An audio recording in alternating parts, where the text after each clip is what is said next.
नमस्कार, मेरा नाम है सुमित सिंह मेहता। हाजिर हूं आपके सामने क्लास 12 वेव ऑप्टिक्स से रिलेटेड एक और नया लेक्चर लेके। आज का हमारा है लेक्चर नंबर 5 और आज के इस लेक्चर का हमारा टॉपिक क्या रहने वाला है? हमारा टॉपिक है condition for constructive and destructive interference. जैसे कि आप सब लोग जानते हैं, कल हमने पढ़ा था कि इंटरफेरेंस क्या होता है और वहां पर हमने ये पाया था कि जब भी हमें इंटरफेरेंस पैटर्न देखने को मिलता है तो कुछ पॉइंट ऐसे होते हैं जहां पर इंटेंसिटी मैक्सिमम होती है और कुछ पॉइंट हमको ऐसे मिले थे जहां पर इंटेंसिटी मिनिमम थी। अब जहां पर इंटेंसिटी मैक्सिमम देखने को मिल रही है तब हम बोलते हैं कि उस पॉइंट पर जो इंटरफेरेंस है वो कंस्ट्रक्टिव इंटरफेरेंस है, और जिन पॉइंट पर हमें इंटेंसिटी मिनिमम देखने को मिल रही थी तो हम बोलते हैं कि उस पॉइंट पर जो इंटरफेरेंस है वो डिस्ट्रक्टिव इंटरफेरेंस है। और आज के इस लेक्चर में हम यही डिस्कस करने जा रहे हैं कि कब हमें कंस्ट्रक्टिव इंटरफेरेंस देखने को मिलेगा और कब हमें डिस्ट्रक्टिव इंटरफेरेंस देखने को मिलेगा, या इसी को सिंपल भाषा में बोल सकते हैं कि कब हमें इंटेंसिटी मैक्सिमम देखने को मिलेगी और कब हमें इंटेंसिटी मिनिमम देखने को मिलेगी ड्यूरिंग इंटरफेरेंस ऑफ लाइट। फटाफट से क्या करते हैं, शुरू करते हैं। तो हेडिंग क्या है हमारी भाई? Condition for constructive and destructive interference. अब पहला सवाल तो ये आता है हमारे दिमाग में कि भाई इंटरफेरेंस हमें कब देखने को मिलेगा। इस सवाल का जवाब हमने कल एक बार डिस्कस कर लिया है, लेकिन थोड़ा सा आपकी सहूलियत करे मैं एक बार थोड़ा सा रिकैप कर लेता हूं।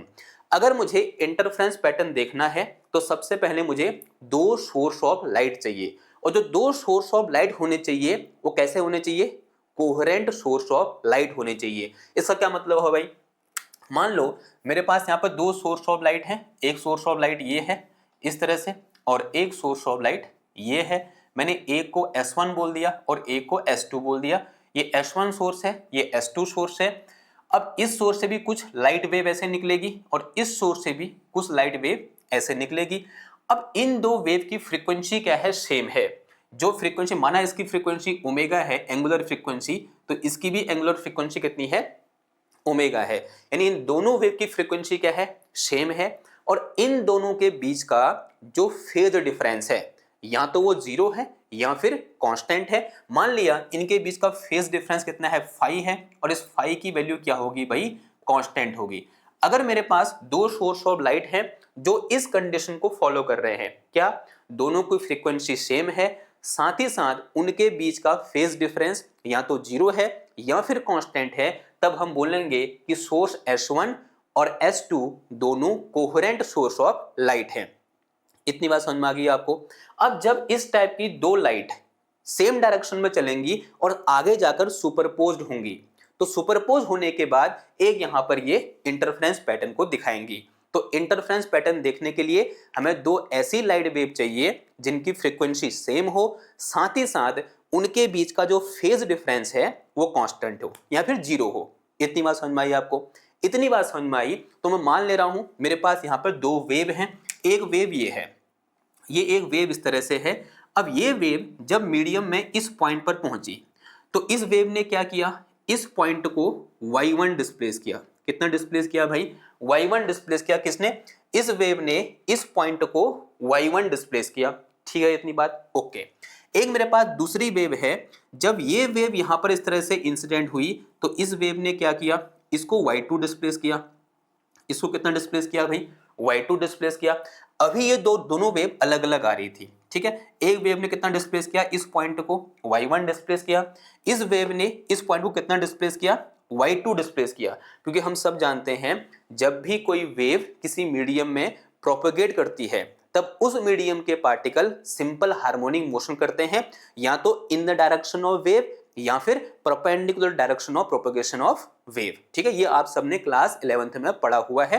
तो जैसे जैसे वेव आगे को बढ़ रही होगी मीडियम के पार्टिकल ऐसे टू एंड फ्रो मोशन कर रहे होंगे।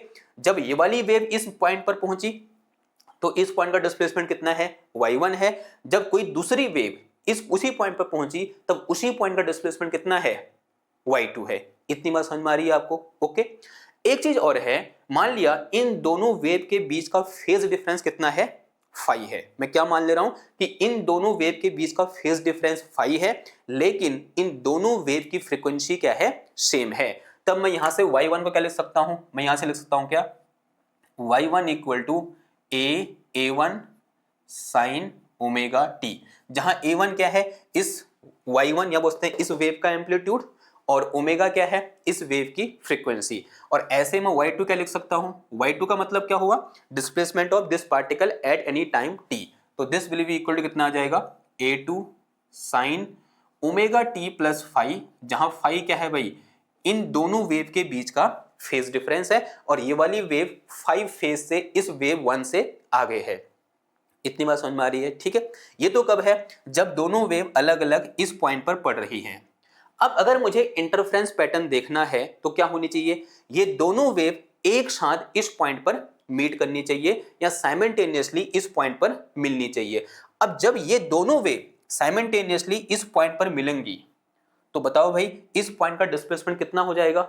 हमने कल ही डिस्कस किया था, हम क्या लगाएंगे यहां पर, प्रिंसिपल ऑफ सुपरपोजिशन लगाएंगे। इसका मतलब इस पॉइंट का डिस्प्लेसमेंट कितना हो जाएगा, y1 प्लस y2 हो जाएगा। तो अगर मैं ये बोलूं, इफ बोथ वेव मीट, इसको मैं कुछ पॉइंट बोल दूं, let us say this point is p, meet at point p in same time, यहाँ पे साइमल्टेनियसली, देन रिजल्टेंट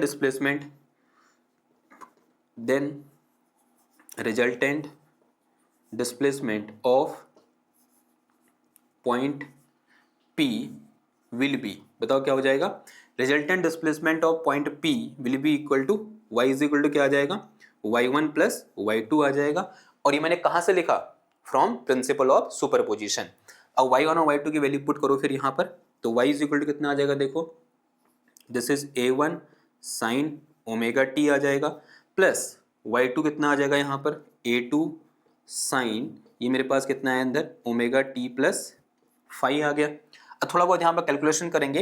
अगर मैं साइन ए प्लस बी का फॉर्मूला लगाऊं, क्या होता है भाई साइन ए प्लस बी का formula, since we know that sine A plus B equal to होता है मेरे पास क्या, sine A cos B plus cos A sine B, cos A sine B, ये फॉर्मूला होता है। तो ये फॉर्मूले को यहाँ पर इस पर लगाओ, इस वाले पर, इसको तो ऐसे रहने दो।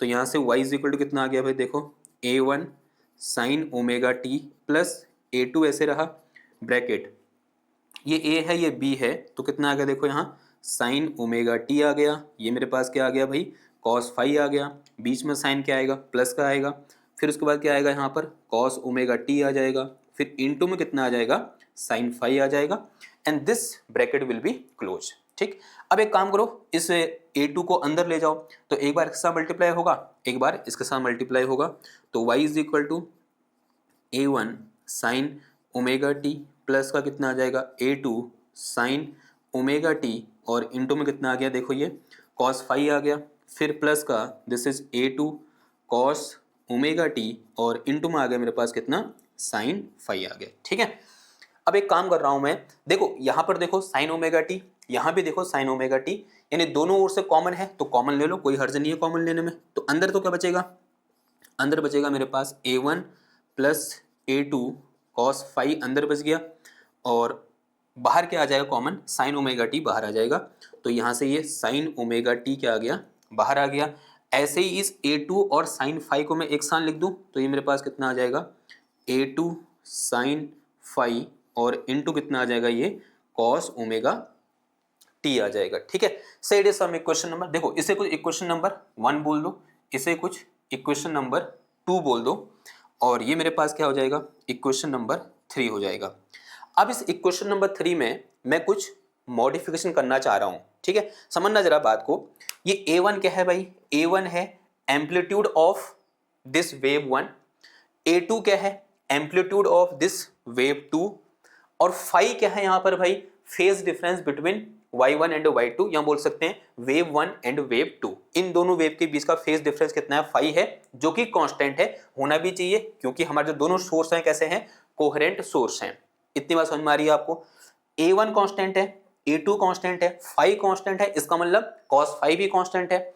इसका मतलब क्या हुआ, इस ब्रैकेट के अंदर जितनी भी चीज लिखी हुई है वो सब क्या है, कांस्टेंट है, तो this whole term is constant.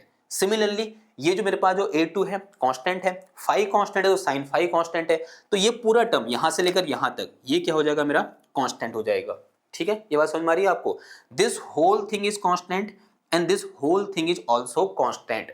Now इस कांस्टेंट को मैं कुछ इस तरह से लिख सकता हूं, मैं यहां पर एक अजम्पशन ले रहा हूं कि लेट अस कंसीडर कि this a1 plus a2 cos phi is equal to a cos theta.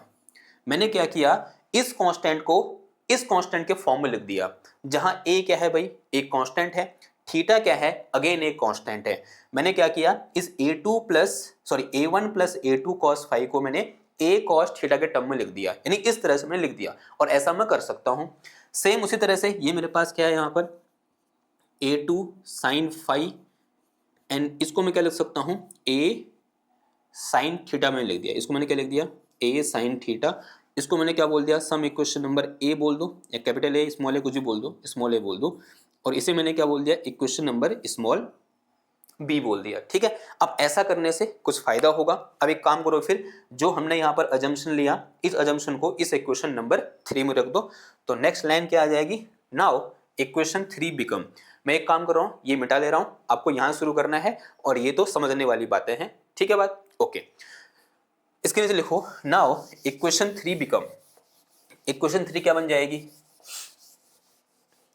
Simple से क्या करना है, ये वैल्यू उठाओ यहां रखो, तो क्या आ जाएगा, यहां से देखो y इक्वल टू आ गया मेरे पास कितना, इसकी वैल्यू कितनी है, a cos थीटा है, कैपिटल A cos थीटा, और इनटू में कितना आ जाएगा, साइन ओमेगा t आ गया।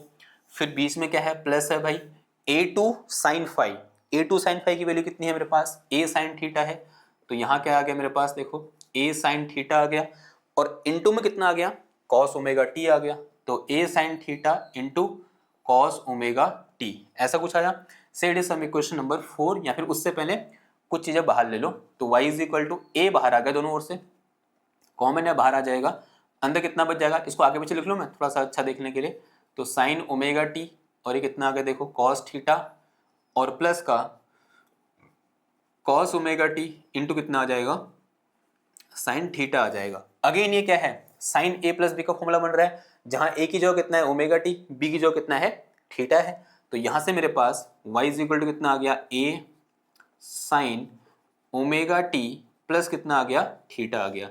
Said is some equation number 3 हो गया है, तो इसको क्या बोल दो, इक्वेशन नंबर 4 बोल दो। And this y is resultant displacement, so this resultant displacement can be expressed by this equation. So this equation tell us about resultant displacement of particle p। जो particle p था उसका resultant displacement कितना होगा, इतना होगा। ठीक है, तो this is resultant displacement of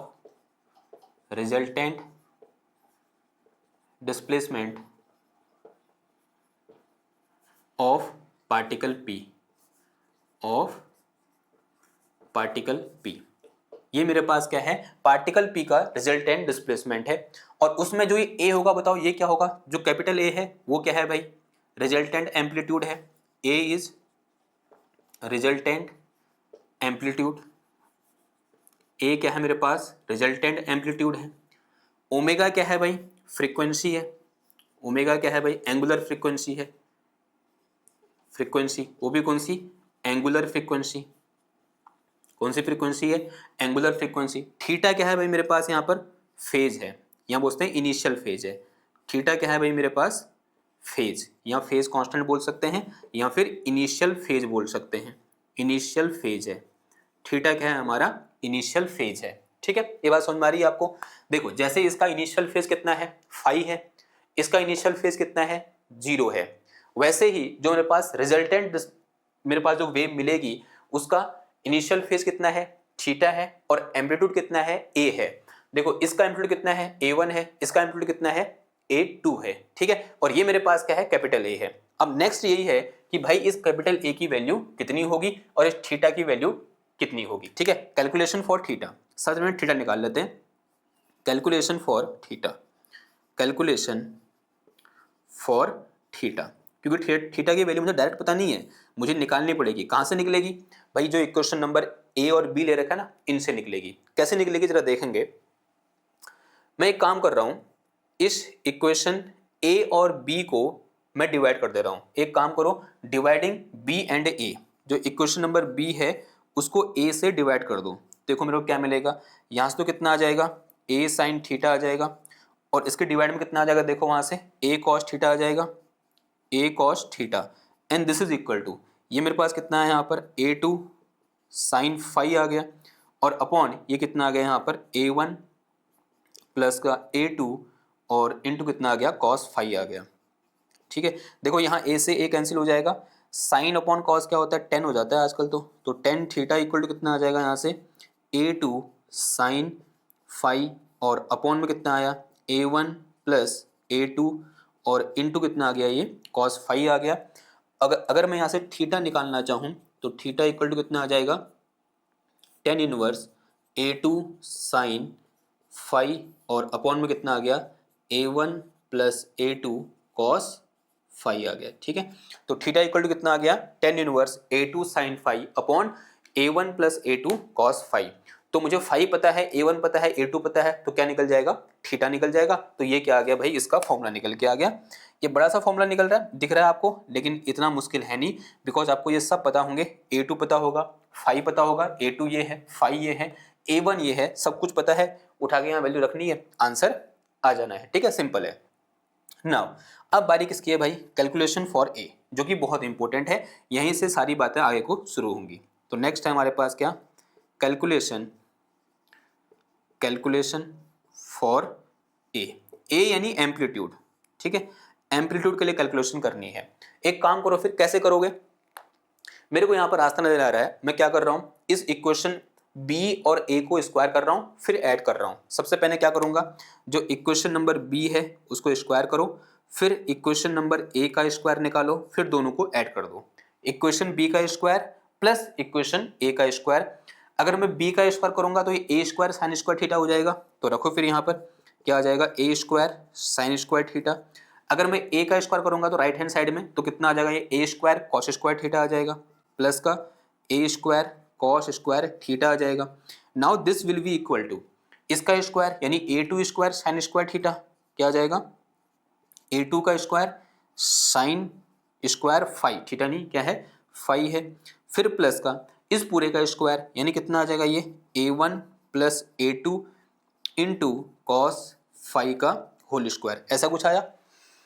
देखो यहाँ पर आपको एक फॉर्मूला दिख रहा होगा, अगर मैं ए कॉमन ले लूँ, या सॉरी ए स्क्वायर कॉमन ले लूँ, अंदर कितना बच जाएगा, अंदर बच जाएगा मेरे पास क्या, sine square theta plus cos square theta, plus का कितना आ गया कॉस स्क्वायर थीटा आ गया, and this is equal to, इसको ऐसे रहने दो, ये मेरे पास क्या है देखो, A two square sine square five, और प्लस ये ए प्लस बी का होल स्क्वायर है। क्या होता है ए प्लस बी का whole square, A square plus B square plus two A B. तो ए स्क्वायर का कहने का मतलब क्या हुआ, ए वन का स्क्वायर, बी स्क्वायर कहने का मतलब इस पूरे का स्क्वायर यानी ए टू का स्क्वायर कॉस स्क्वायर फाइव, फिर प्लस टू ए बी यानी प्लस का कितना आ जाएगा, ये ट्वाइस ऑफ ए की जो कितना है ए वन है, बी की जो कितना है ए टू कॉस फाइव है। ठीक है, तो ये मेरे पास क्या है भाई, ए प्लस बी का होल स्क्वायर ओपन करके ये मेरे पास यहाँ पर इक्वेशन आई। अब थोड़ा बहुत और यहाँ पर कैलकुलेशन होगा। ये मेरे पास क्या देखो, sign square theta plus cos square theta कितना होता है मैथ्स वाले, जीरो होता है, ओ सॉरी वन होता है, कितना होता है वन होता है, तो ये टर्म कितना हो जाएगा, वन हो जाएगा। ठीक है, तो ये मिटाऊं मैं, एक काम करो फटाफट से इसका स्क्रीनशॉट ले लो, फिर मैं इसको मिटाने जा रहा हूं। ठीक है, मिटाऊं, आई होप हो गया होगा ये, इसको मिटा रहा हूं मैं इधर वाला, करो आगे कैलकुलेशन करो, खुद करो एक बार। इस बार के एग्जाम में ये दो इक्वेशन लिखी थी जो यहाँ पर है, ये दो इक्वेशन लिखी थी और कहा गया था कि एम्पलीट्यूड का फॉर्मूला क्या होगा। ठीक है, ये इक्वेशन जरूरी नहीं कि हर बार आपको साइन के टर्म में दिखे, हो सकता है यहाँ पर कॉस ओमेगा टी लिख दे, बिकॉज वो भी किसकी इक्वेशन होती है, एसएचएम की इक्वेशन होती है ना, कॉस ओमेगा टी लिखो या फिर साइन ओमेगा टी लिखो, उसमें कोई फर्क पड़ता है नहीं। तो यहाँ पर कॉस ओमेगा टी लिख के आया था, तो वो करना था आपको। ठीक, नाउ करो मॉडिफिकेशन करो, इससे आगे सॉल्व करो इसको। ए स्क्वायर बाहर है, अंदर कितना है मेरे पास, sine square theta plus cos square theta, sine square theta plus cos square theta, ये टर्म पूरा टर्म कितना हो जाएगा, वन हो जाएगा। यहाँ से यहाँ तक ये पूरा टर्म कितना हो जाएगा, वन हो जाएगा। तो ये क्या बचेगा मेरे पास, देखो ए स्क्वायर इक्वल टू, यहाँ देखना एक बार, ये मेरे पास क्या है, साइन स्क्वायर थीटा, ये कॉस स्क्वायर थीटा, ये ए टू स्क्वायर ये भी कॉमन है यहाँ पर, तो मैं ए टू का स्क्वायर कॉमन ले रहा हूँ, अंदर कितना बच गया, ये साइन स्क्वायर थीटा नहीं है फाई है, थीटा बोल रहा हूँ बार बार, साइन स्क्वायर फाई है, और प्लस कितना है यहाँ पर देखो कॉस स्क्वायर फाई है, एंड दिस ब्रैकेट क्लोज, और यहाँ पर ये मेरे पास क्या है, प्लस का ए वन स्क्वायर, फिर प्लस का ये मेरे पास क्या बचा यहाँ पर, twice of A one A two, और इनटू कितना आ गया, ये कॉस फाई आ गया। ये पूरा टर्म अगेन कितना हो जाएगा, 1 हो जाएगा, because sine square phi plus cos square phi equal to 1 trigonometry से। तो यहाँ से मेरे पास capital A square equal to, इस ए वन को पहले लिख दूँ मैं, तो ये ए वन स्क्वायर आया, और यहाँ से क्या बचा, ए टू स्क्वायर बच गया, और प्लस का कितना आ गया, ये twice of A one A two cos phi आ गया, and said is some equation number 5।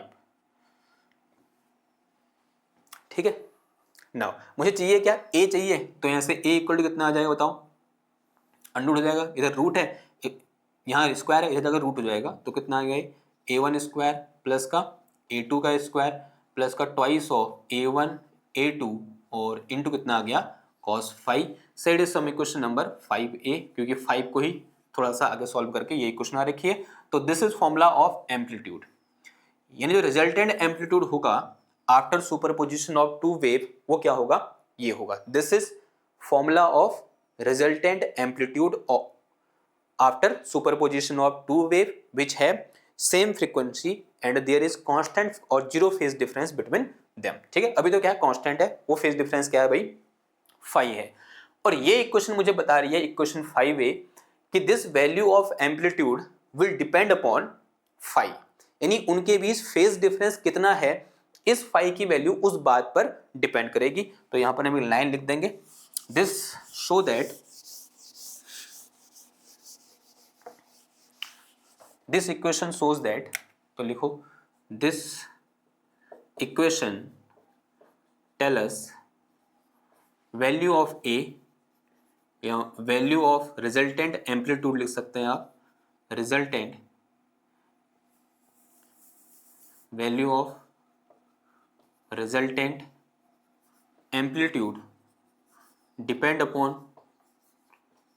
Depends upon value of 5, value of 5। देखो बिकॉज a1 कांस्टेंट है, a2 कांस्टेंट है, a1 a2 अगेन कांस्टेंट है, इस 5 की वैल्यू को हम चेंज कर सकते हैं, उसकी वैल्यू कुछ भी हो सकती है, लेकिन होनी क्या चाहिए, उसने कांस्टेंट होना चाहिए। तो किस पर डिपेंड कर रहा है भाई, 5 पर डिपेंड कर रहा है। अगर 5 0 होगा तो फिर a की वैल्यू अलग होगी, 5 2 होगा तो a की वैल्यू कुछ और होगी, 3 होगा एंड सो ऑन, कुछ भी होगा तो उसके अकॉर्डिंग a की वैल्यू क्या हो जाएगी, चेंज हो जाएगी। वैसे 5 एंगल है तो आपको 30 डिग्री 60 डिग्री 90 डिग्री ऐसे कुछ देखने को मिलेगा। ठीक है, तो ये हमारे पास क्या है भाई, 5 है, और इस 5 पर ही हमारा a या बोल सकते हैं एम्पलीट्यूड डिपेंड कर रहा है। अब थोड़ा एक काम करो, जो हमने कल पढ़ा था उसको याद करो। हमने वहां पर एक बहुत इंपॉर्टेंट चीज डिस्कस की थी, मैंने ये बोला था कि जो इंटेंसिटी ऑफ लाइट होती है वो डायरेक्टली प्रोपोर्शनल होती है square of amplitude of wave के।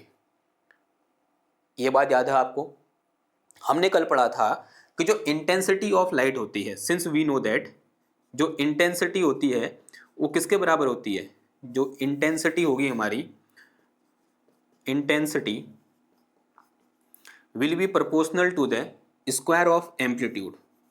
जो एम्पलीट्यूड होता है वेव का उसके स्क्वायर के प्रोपोर्शनल होती है। इसी को मैं क्या लिख सकता हूँ, I is proportional to A square लिख सकता हूँ, और इसी को मैं क्या लिख सकता हूँ, I इज इक्वल टू के ए लिख सकता, के ए स्क्वायर लिख सकता हूँ, आंसर है हाँ जी लिख सकता हूँ। तो I इज इक्वल टू के ए स्क्वायर, ये मेरे पास एक जनरल फॉर्मूला होता है किसका, इंटेंसिटी ऑफ वेव का। तो intensity of wave is directly proportional to square of amplitude. ठीक है, नाउ अगर मैं यहाँ पर रिजल्टेंट इंटेंसिटी निकालूं, अगर मैं ये बोलूं, अब ध्यान समझना, यहाँ से मैं कुछ चीजें लिखने जा रहा हूं। अगर मैं ये बोलूं रिजल्टेंट इंटेंसिटी की वैल्यू I है, then this resultant intensity I must be proportional to the square of resultant amplitude, जो मेरे पास क्या है, कैपिटल A है। तो I is directly proportional to capital A square, ऐसा मैं बोल सकता हूं। तो यहां से मेरे पास I इज इक्वल टू कितना आ जाएगा, के ए स्क्वायर आ जाएगा, और यहीं से मैं क्या लिख सकता हूं, देखो A square is equal to कितना आ जाएगा, I अपॉन के आ जाएगा। A square equal to I upon K लिख सकता हूं। ऐसे अगर मैं ये बोलूं intensity corresponding to wave one निकालूं, अगर मैं आई वन निकालूं then this I one must be proportional to A one square. ये तो बहुत ही सिंपल सी बात है ना कि जो वेव वन के करस्पॉन्डिंग जो इंटेंसिटी होगी वो किसके बराबर होगी या किसके प्रोपोर्शनल होगी, उस वेव के एम्पलीट्यूड के स्क्वायर के प्रोपोर्शनल होगी। वही मैंने यहाँ पे लिख दिया। तो यहाँ से मेरे पास I one will be equal to some constant K A square, sorry A one square. तो A one square equal to कितना आ गया यहाँ से आई वन अपॉन के आ गया। ऐसे अगर मैं किसके लिए देखूं intensity corresponding to wave two देखूं तो यहां से मेरे पास क्या आ जाएगा I two must be proportional to A two का स्क्वायर। तो यहां से मैं क्या लिखता हूं I two must be equal to some constant K into A two square.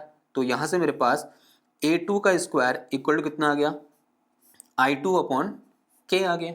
ठीक है, अब मैंने ये जो यहाँ पर थोड़ा बहुत कैलकुलेशन करी, मैंने क्या निकाला कैपिटल ए का स्क्वायर निकाला, ए वन स्क्वायर निकाला, ए टू स्क्वायर निकाला इन टर्म्स ऑफ इंटेंसिटी।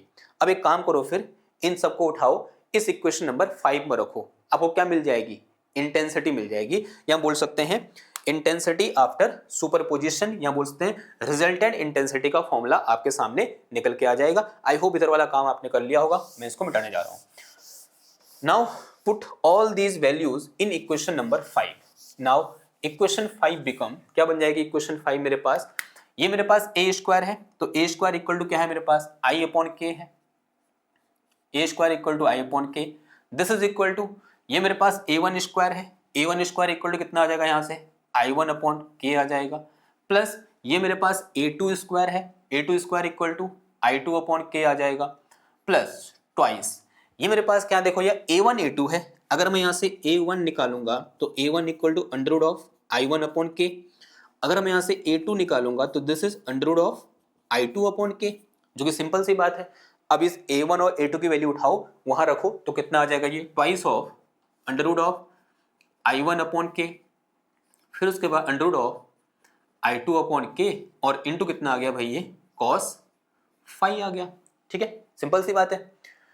अब कुछ चीजें यहाँ पर कैंसिल हो रही होंगी, देखो ये मेरे पास क्या हो जाएगा अंदर के स्क्वायर रूट है तो के बचेगा, थोड़ा सॉल्व कर लेते हैं। तो ये आई अपॉन के ऐसे रहा plus sorry equal to I one upon K plus कितना आएगा I two upon K and plus का ट्वाइस ऑफ ये ऊपर तो ऐसे रहेगा रूट अंडर रूट में आई वन आई टू और ये क्या आ जाएगा रूट के इंटू रूट के कितना हो जाएगा के हो जाएगा और इंटू कितना आ गया ये कॉस फाइव आ गया, के कॉमन आएगा और इस के से कैंसिल हो जाएगा। तो यहां से मेरे पास resultant intensity after superposition of two wave I equal to कितना आ जाएगा I one plus I two plus two under root of कितना आएगा I one I two into cos five आ जाएगा। Set some equation number 6 and this formula is very very very very important है। ये formula क्या है भाई बहुत ज्यादा इंपॉर्टेंट है, इस पर ऐसे डबल स्टार लगा दो। Now this formula tell us कि this intensity is also depend upon phase difference phi, यानी उन दो वेव के बीच का फेज डिफरेंस कितना है इंटेंसिटी उस बात पर डिपेंड करेगी। कहां पर इंटेंसिटी मैक्सिमम होगी कहां पर इंटेंसिटी मिनिमम होगी वो सारा का सारा खेल या काम कौन करेगा ये कॉस फाई करेगा, यानी ये फाई की वैल्यू वो सारा का सारा काम करेगी। यानी value of intensity at any point will depend upon phase difference between two waves, दो वेव के बीच का फेज डिफरेंस कितना है उस बात पर डिपेंड करेगा कि वहां पर इंटेंसिटी क्या रहने वाली है। समझेंगे जरा। तो दिस इक्वेशन टेल अस, तो लिखे चलो this equation tell us intensity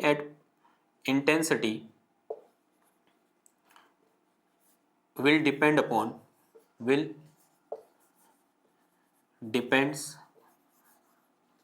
phi, किस पर डिपेंड करेगी भाई फाई, यानी फेज डिफरेंस फाई पर डिपेंड करेगी। It mean that is cos phi पर ऑल्सो इन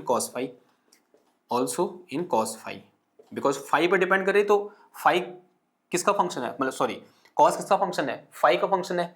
इसका मतलब किसकी वैल्यू पर डिपेंड करेगी कि फाई के उस वैल्यू के लिए कॉस फाई की वैल्यू क्या है उस बात पर डिपेंड करेगी कि वहां पर आई की वैल्यू क्या होगी, या बोल सकते हैं रिजल्टेंट इंटेंसिटी की वैल्यू क्या होगी, या बोल सकते हैं आफ्टर सुपरपोजिशन वहां पर इंटेंसिटी की वैल्यू क्या होगी।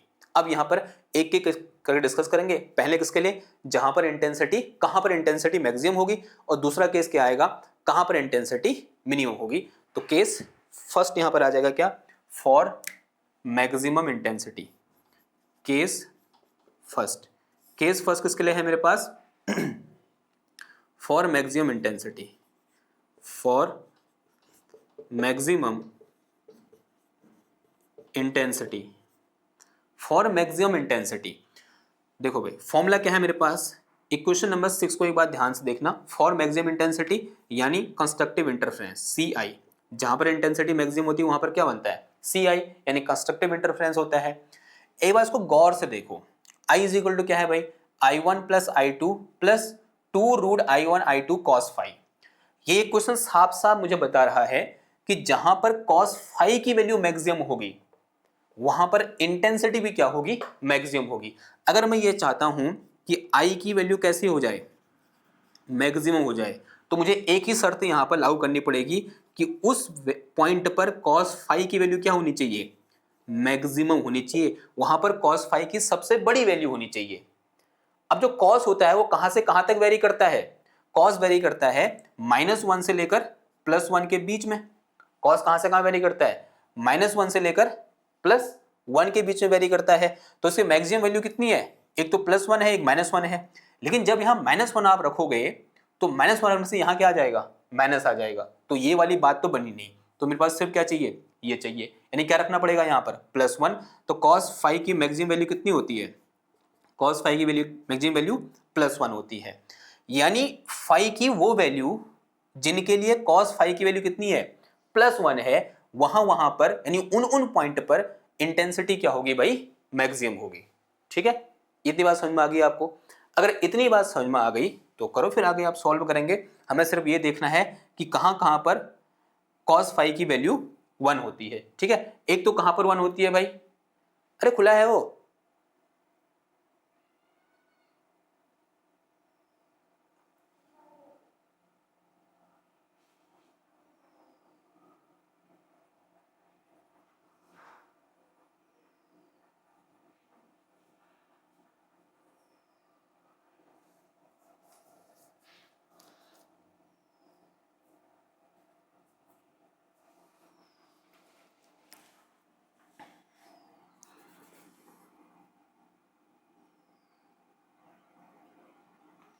देखो भाई कहां कहां पर 1 होती है। अगर मैं फाई की वैल्यू कितनी पुट कर दूं, 0 पुट कर दूं, तो कॉस 0 कितना होता है, 1 आ जाता है। चलो ये वैल्यू सही होगी। अगर मैं यहां पर पाई रख दूं तो कॉस पाई कितना होता है, -1 होता है। तो ये वैल्यू एक्सेप्टेबल नहीं है, तो पाई नहीं होगा। तो क्या होगा, अगर मैं 2 पाई रखूं तो 2 पाई पर कितना होता है, +1, 2 पाई पर +1। फिर क्या रखूंगा, अगर मैं 3 पाई रखूंगा तो -1 हो जाएगा। तो फिर क्या रखना पड़ेगा, यहाँ पर 4 पाई रखना पड़ेगा। फिर कितना आएगा भाई मेरे पास, 4 पाई, फिर कितना आ जाएगा 6 पाई, फिर कितना आ जाएगा 8 पाई। यानी अगर मैं यहां पर फाई की वो वैल्यू रखूं जो पाई की इवन मल्टीपल है, तब तब मुझे क्या देखने को मिलेगा, कॉस फाई की मैक्सिमम वैल्यू यानी +1 देखने को मिलेगी। इसी को मैं अगर मैं इन जनरल लिखना चाहूं तो मैं क्या लिख सकता हूं, phi will be equal to 2n pi, और जहां पर n की वैल्यू क्या होंगी, 0, 1, 2, 3 एंड सो ऑन। अगर मैं n की जगह 0 रखूंगा तो 0 आ जाएगा, 1 रखूंगा तो 2 पाई आ जाएगा, 2 रखूंगा तो 4 पाई आ जाएगा, 3 रखूंगा तो 6 पाई आ जाएगा, 4 रखूंगा तो क्या आ जाएगा, 8 पाई आ जाएगा। इसका मतलब जहां जहां पर फाई 2n पाई होगा वहां वहां पर मेरे को क्या देखने को मिलेगा, कॉस फाई मैक्सिमम होगा। अगर कॉस फाई मैक्सिमम होगा तो वहां इंटेंसिटी भी क्या होगी, मैक्सिमम होगी। तो ये क्या होगी भाई, कंडीशन होगी कि जब जब फाई की वैल्यू या 0 होगी, या 2 पाई होगी, 4 पाई होगी, 6 पाई होगी, 8 पाई होगी, 10 पाई होगी, 12 पाई होगी एंड सो ऑन, तब तब हमें वहां पर कॉस फाई 1 देखने को मिलेगा जो कि कॉस की मैक्सिमम वैल्यू है। इसका मतलब तब तक वहां मुझे इंटेंसिटी भी मैक्सिमम देखने को मिलेगी। सिंपल सा एक्सप्लेनेशन है। अब यहां पर एक बार और सुनना, अगर मैं इसको 2 पाई न लिखकर -2 पाई लिखूं तो क्या कोई फर्क पड़ेगा, cos माइनस एक्स क्या होता है, या cos माइनस फाइव क्या हो जाएगा, cos फाइव होता है, ये आपने पढ़ा हुआ है। cos माइनस फाइव क्या होता है, cos फाइव होता है, यानी cos का अगर अंदर माइनस हो तो उसको प्लस कर देता है, यानी बाहर क्या होगा, प्लस ही आएगा। तो इसका मतलब अगर मैं यहां पर ये भी लिख दूं, क्या प्लस माइनस 2 पाई लिख दूं, या इसको मैं प्लस माइनस 4 पाई लिख दूं, प्लस माइनस 6 पाई लिख दूं, प्लस माइनस 8 पाई लिख दूं, क्या कोई फर्क पड़ेगा, कोई फर्क नहीं पड़ेगा। यानी जो वैल्यू पहले आ रही थी +1, अब भी कितनी आएगी, +1 ही आएगी। अगर मैं -2 पाई रखूंगा तो cos -2 पाई प्लस cos 2 पाई हो जाएगा, और प्लस cos 2 पाई यानी कितना है आंसर, +1 है। यानी यहां पर माइनस प्लस करने से कोई फर्क नहीं पड़ेगा। इसका मतलब यहां पर जो मैंने जीरो लिख रखा है इसको मैं -1 लिख सकता हूं, इसको मैं -2 + 2 लिख सकता हूं, इसको मैं -3 + 3 लिख सकता हूं। अब ये क्या है भाई, इंटीजर है, ये मेरे पास क्या है यहाँ पर इंटीजर है, n = 0 +-1 +-2 +-3 एंड सो ऑन +-4 आते रहेगा। तो जो फाई होना चाहिए वो क्या होना चाहिए भाई, पाई का इवन मल्टीपल होना चाहिए। तो यहां पर मेरे पास क्या होना चाहिए, जो फेज डिफरेंस है, जो मेरे पास फेज डिफरेंस है will be even multiple of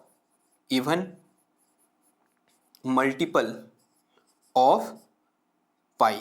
पाई का क्या होना चाहिए भाई, इवन मल्टीपल होना चाहिए, तब तक मुझे इंटेंसिटी वहां पर मैक्सिमम देखने को मिलेगी। ओके, अब थोड़ा सा आगे बढ़ते हैं।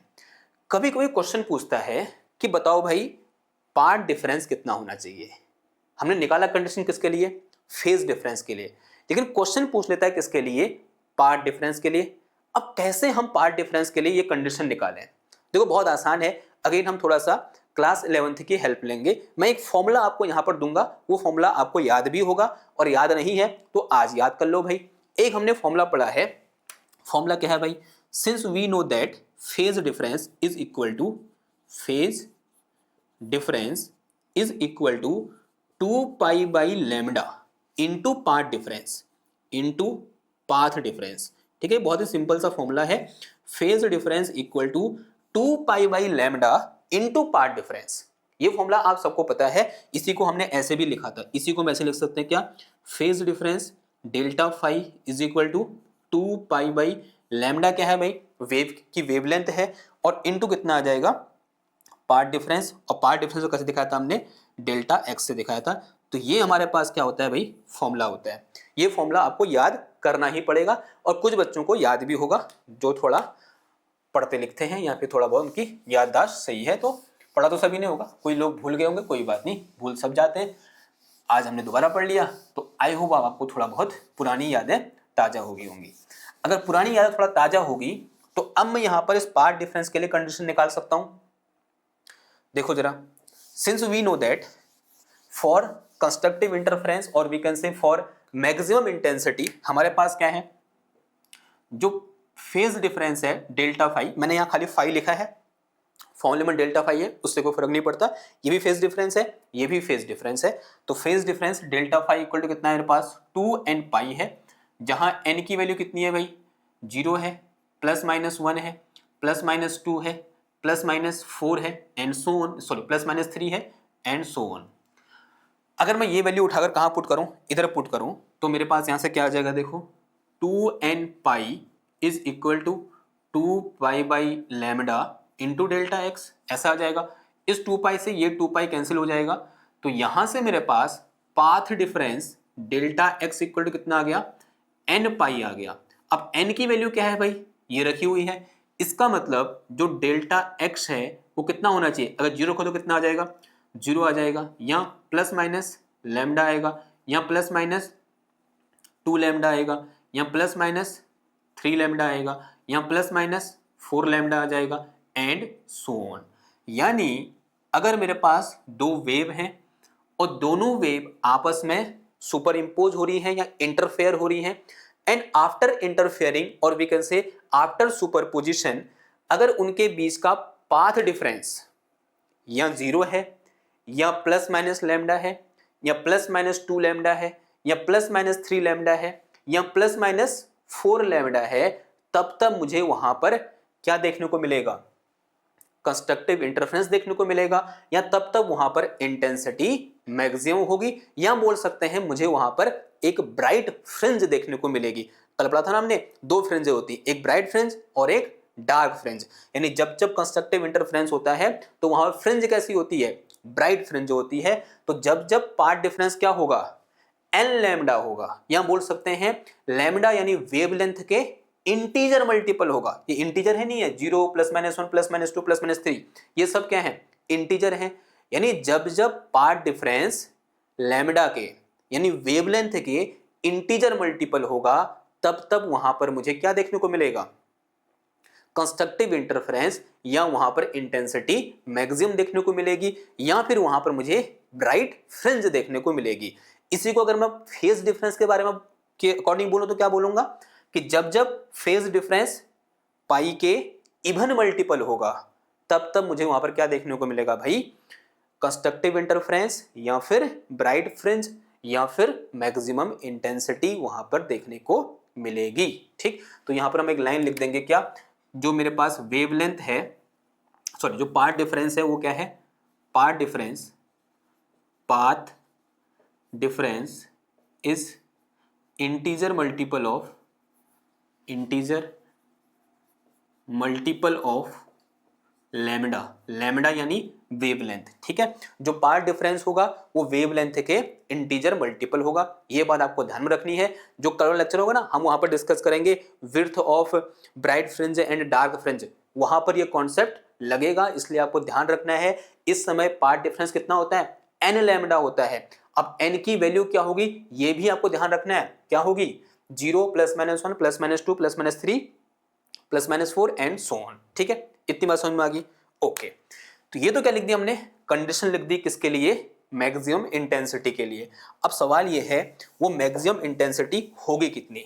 तो now maximum intensity I max equal to होगा क्या, फॉर्मूला क्या होगा बताओ आई मैक्स का। Now I max will be equal to, simple आपको क्या करना है, जहां cos फाई है उसको जो कितना पुट कर देना है, मैक्सिमम वैल्यू यानी 1 पुट कर देना है। तो कितना आ जाएगा ये, I1 plus I2 plus 2 under root of I1 I2, cos phi की जो कितना आ जाएगा 1 आ जाएगा, तो 1 लिखने की जरूरत है नहीं। ठीक, तो यहां से मेरे पास आई मैक्स, थोड़ा बहुत इसको मॉडिफाई करेंगे हम, इसको मैं क्या लिख सकता हूं, अंडर रूट ऑफ I1 का स्क्वायर लिख सकता हूं, प्लस इसे मैं क्या लिख सकता हूं, अंडर रूट ऑफ I2 का स्क्वायर लिख सकता हूं, प्लस 2 अंडर रूट ऑफ, इसको मैं क्या लिख सकता हूं, I1 I2 लिख सकता हूं। तो ये क्या बन गया देखो, a square plus B square plus 2ab बन गया, तो ये a प्लस बी का होल स्क्वायर हो गया। तो यहां से मेरे पास I max will be equal to bracket under root of I1 plus under root of I2 का होल स्क्वायर। तो ये भी क्या है भाई, आई मैक्स का फॉर्मूला है, और ये फॉर्मूला पूछा जाता है, कभी कभी यहां से न्यूमेरिकल भी पूछा जाता है। ठीक है, ओके, इतनी बात समझ में आई। नाउ इसी आई मैक्स को मैं एम्पलीट्यूड के टर्म में लिख सकता हूं। देखो कैसे, मैंने एक चीज डिस्कस की थोड़ी देर पहले, क्या था वो, कि I1 is directly proportional to K, sorry is equal to K square, कुछ ऐसा था, is equal to some constant K A1 का स्क्वायर। और अगर मैं यहां से अब A1 निकालूं तो A1 इक्वल टू कितना आ जाएगा, या फिर एक काम कर दो, दोनों का रूट निकाल दो, तो ये under root of I1 equal to under root of के इंटू A1 आ गया। तो under root of I1 equal to root K into A1, A1 बाहर है रूट से। ठीक है, ऐसे ही अगर मैं यहाँ से I2 लिखूं तो I2 इक्वल टू कितना आ जाएगा, under root of I2 equal to under root of के इंटू A2 आ जाएगा।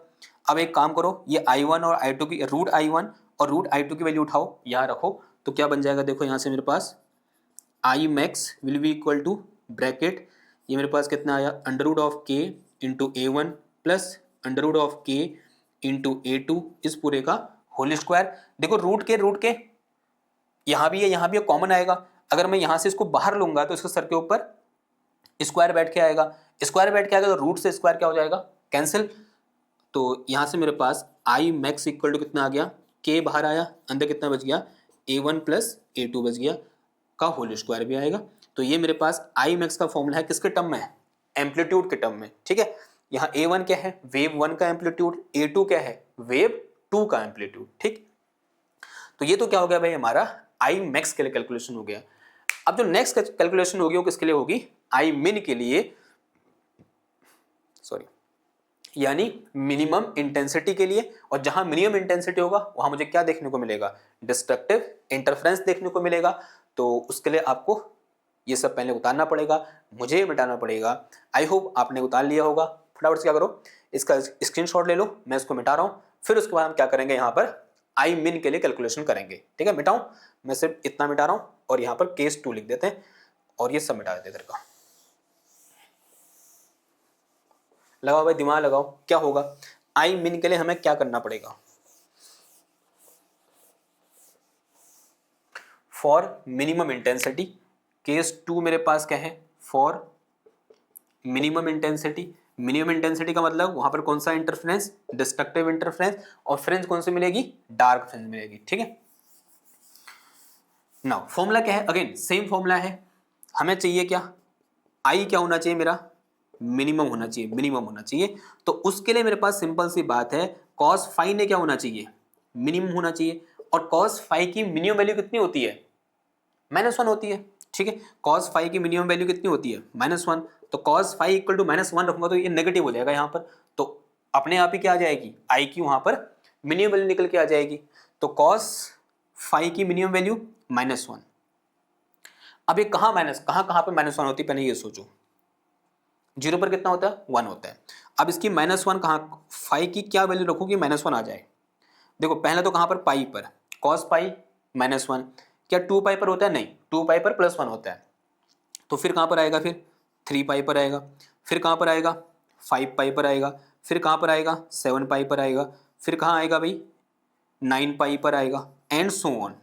यानी पाई का कैसा मल्टीपल, ऑड मल्टीपल। ठीक है, अगर जो मेरे पास फेज डिफरेंस है वो पाई का ऑड मल्टीपल हो तो तब तक मुझे क्या देखने को मिलेगा, डिस्ट्रक्टिव इंटरफेरेंस, या बोल सकते हैं मिनिमम इंटेंसिटी मुझे उस पॉइंट पर देखने को मिलेगी। अगर उस पॉइंट पर पहुंचने वाली दो वेव के बीच का फेज डिफरेंस कितना है, पाई है, 3 पाई है, 5 पाई है, 7 पाई है, 9 पाई है, 11 पाई है, 13 पाई है, 15 पाई है, एंड सो ऑन।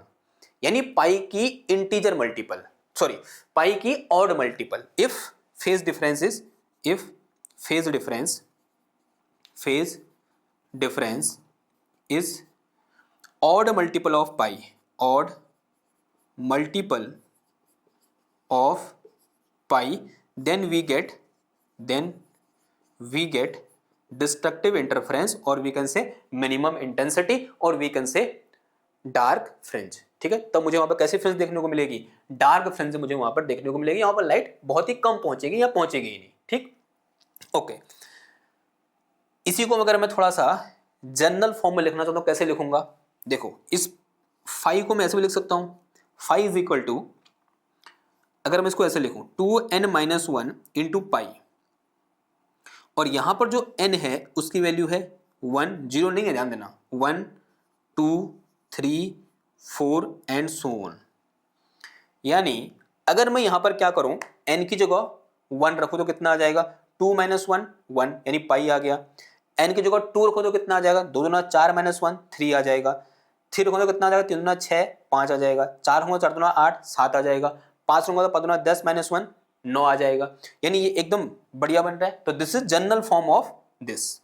यानी जहां जहां पर जो फाई होगा वो पाई का 2n-1 वाला इंटीजर मतलब मल्टीपल होगा। जहां n की वैल्यू कितनी है, 0 नहीं है, n की वैल्यू कितनी है, 1 है, 2 है, 3 है, 4 है, 5 है, एंड सो ऑन। तो ये तो किसके लिए कंडीशन निकल गई भाई, फाई के लिए कंडीशन निकल गई। अब ऐसे किसके लिए कंडीशन निकालोगे, पार्ट डिफरेंस के लिए। ये तो किसके लिए था, फेज डिफरेंस के लिए। ऐसे किसके लिए निकालोगे, पार्ट डिफरेंस के लिए। Now since we know that, क्या जानते हैं हम, delta x is equal to कितना होता है, या फिर delta phi equal to path difference, phase difference equal to delta phi equal to 2 pi by lambda into path difference. ये वैल्यू पुट करो, कितनी है मेरे पास, 2n-1 पाई है, तो ये वैल्यू यहाँ पुट कर देंगे तो कितना आ जाएगा, ये 2n-1 pi is equal to कितना आ गया, 2 pi by lambda into delta x.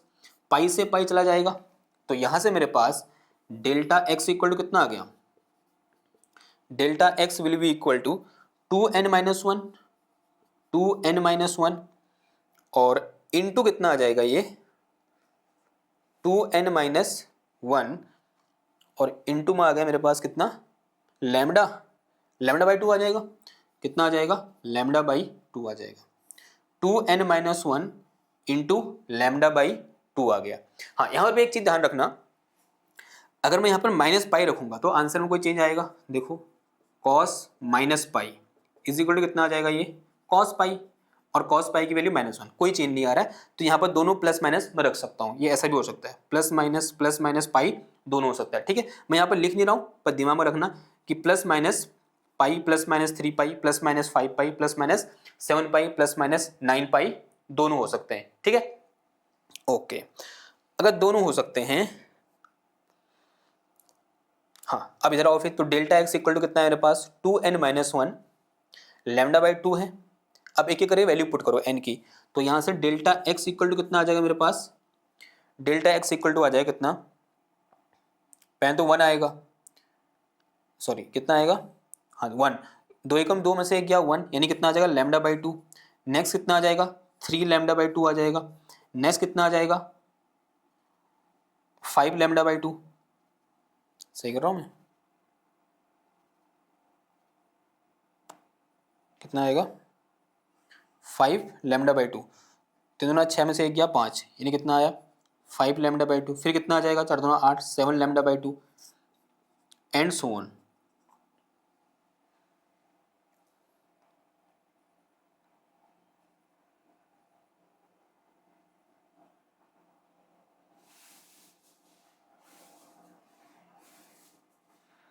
यानी जब जब जो मेरा पार्ट डिफरेंस है वो लैम्डा बाई 2 का ऑड मल्टीपल होगा, यानी 1 lambda by 2, 3 lambda by 2, 5 lambda by 2, 7 lambda by 2, 9 lambda by 2, 13 11 lambda by 2, 13 lambda by 2, जब जब पार्ट डिफरेंस लैम्डा बाई 2 का ऑड मल्टीपल होगा तब तब मुझे वहां पर डिस्ट्रक्टिव इंटरफेरेंस देखने को मिलेगा, या बोल सकते हैं तब तब वहां पर इंटेंसिटी क्या होगी, मिनिमम होगी।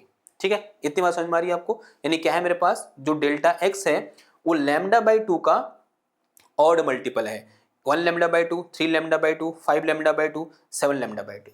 ठीक है, अब बारी है किसकी, कि जो मिनिमम इंटेंसिटी होगी उसकी आप लिख लेना, यहाँ पर एक लाइन लिख लो कि when path difference is odd multiple of lambda by 2, then we get minimum intensity or we can say destructive interference। अब हमारे पास क्या है, नेक्स्ट है हमारा वैल्यू ऑफ मिनिमम इंटेंसिटी। जैसे हमने यहाँ पर क्या निकाला था, मैक्सिमम इंटेंसिटी की वैल्यू निकाली थी, ऐसे किसकी वैल्यू निकालेंगे, मिनिमम इंटेंसिटी की वैल्यू निकालेंगे। और ये फॉर्मूला बहुत इंपॉर्टेंट है, इसको याद रखना, क्योंकि जैसे ये वाला फॉर्मूला अभी इंपॉर्टेंट था, delta x equal to n lambda, किसके लिए, फॉर कंस्ट्रक्टिव इंटरफेरेंस, और delta x equal to 2n-1 lambda by 2 किसके लिए, डिस्ट्रक्टिव इंटरफेरेंस के लिए। ये आगे क्या होगा, बहुत काम आएगा, कल वाले लेक्चर में काम आएगा, जो कि बहुत इंपॉर्टेंट होने वाला है।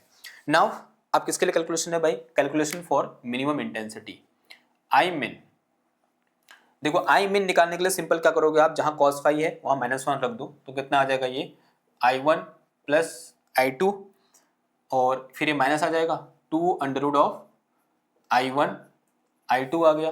तो यहां से मेरे पास आई मिन इक्वल टू कितना आ जाएगा, इसको मैं अंडर रूट ऑफ i1 का स्क्वायर लिख सकता हूँ, और प्लस इसको मैं अंडर रूट ऑफ i2 का स्क्वायर लिख सकता हूँ, माइनस का अंडर रूट ऑफ क्या आ गया, ये ट्वाइस ऑफ i1 i2 आ गया। ये फॉर्मूला बन गया यहाँ पर किसका, a माइनस बी का whole square, A square plus B square minus 2ab, यानी a माइनस बी का होल स्क्वायर, तो under root of i1 minus under root of i2 का होल स्क्वायर, ऐसा कुछ बन गया। तो ये फॉर्मूला किसका आ गया भाई, हमारे पास आई मिन का फॉर्मूला आ गया। नाउ इस आई मिन के फॉर्मूले को मैं इससे मॉडिफाई कर सकता हूँ, देखो ये रूट i2 था equal to under root of k a2, ये दो वैल्यू उठाओ यहाँ पर रखो, तो कितना आ जाएगा, ये आई मिन इक्वल टू, इसकी वैल्यू कितनी है देखो, अंडर रूट ऑफ के a1 minus under root of के a2 इस पूरे का स्क्वायर। तो ये मेरे पास आई मिन इक्वल टू रूट के बाहर आएगा, उसके ऊपर स्क्वायर बैठ के आएगा, तो बाहर सिर्फ के बचेगा, ये कितना आया, a1 माइनस a2 का होल स्क्वायर। तो this is again formula of I min. कभी कभी इनका रेशियो पूछ देता है, अगर मैं यहाँ से आई मैक्स अपॉन आई मिन निकालूं, आई मैक्स अपॉन आई मिन, दिस इज इक्वल टू के, ये मेरे पास क्या है a1 प्लस a2 का होल स्क्वायर, और अपॉन ये मेरे पास अगेन के a1 माइनस a2 का होल स्क्वायर। इससे ये चीज़ क्या हो जाएगी, मेरी कैंसिल हो जाएगी। तो यहाँ से मेरे पास क्या निकल के आएगा, देखो आई मैक्स अपॉन आई मिन इज इक्वल टू आया कितना, इसको मैं एक साथ लिख दूं, this is a1 plus a2 upon a1 minus a2 का होल स्क्वायर। तो this is again a very very important formula related to maximum और मिनिमम इंटेंसिटी या उनका रेशियो। ये रेशियो पूछा जाता है कभी कभी, आपको दो वेव दी होंगी, आपको पूछेगा उन वेव के द्वारा जो इंटरफेरेंस पैटर्न देखने को मिल रहा है वहां पर मैक्सिमम और मिनिमम इंटेंसिटी का रेशियो कितना होगा, और आपको एम्पलीट्यूड दिया होगा, तो आप इस तरह से आसानी से निकाल सकते हैं। ठीक है बात। और इस पूरे लेक्चर में जो सबसे ज्यादा हाईलाइटेड पॉइंट अभी तक हैं वो तीन चार चीजें हैं एक्चुअल में। चार चीजें क्या क्या हैं जरा समझना, कि for constructive interference for CI, ये बात है पूरा लेक्चर आपको समझ में आया नहीं आया दोबारा देख लेना, लेकिन एक चीज यहाँ पर समझनी बहुत जरूरी है, फॉर CI जो फेज डिफरेंस होगा डेल्टा फाई वो कितना होगा 2n पाई होगा, और जो पार्ट डिफरेंस डेल्टा x होगा वो कितना होगा भाई n पाई के बराबर होगा। और in case of for DI या बोल सकते हैं डिस्ट्रक्टिव इंटरफेरेंस, जो मेरे पास फेज डिफरेंस होगा डेल्टा फाई वो कितना होगा 2n माइनस 1 इंटू पाई होगा, और दूसरा यहाँ पर जो डेल्टा x होगा वो कितना होगा 2n माइनस 1 लैम्डा बाई 2 होगा। ये मेरे पास यहाँ पर n की वैल्यू कितनी, ये भी ध्यान देना आपको, 0 plus minus 1 plus minus 2 and so on.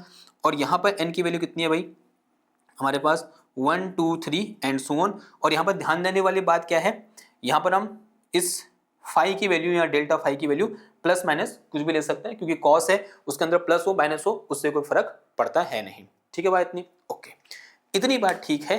तो ये सारी चीजें कल यूज होंगी, कल के लेक्चर में यूज होंगी, क्योंकि हम कल डिस्कस करेंगे width of bright and dark fringe and position of bright and dark fringe. आज हमने क्या पढ़ा कि ब्राइट कब देखने को मिलेगा और डार्क कब देखने को मिलेगा।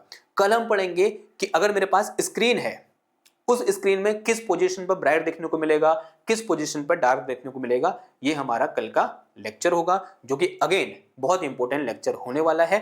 तो आई होप आज का ये लेक्चर आपके समझ में आया होगा। अगर समझ में आया है तो इसको लाइक करो, शेयर करो, सब्सक्राइब करो। मैं मिलता हूं आपसे नेक्स्ट क्लास में एक और नए टॉपिक के साथ। तब तक थैंक यू, धन्यवाद, बाय बाय।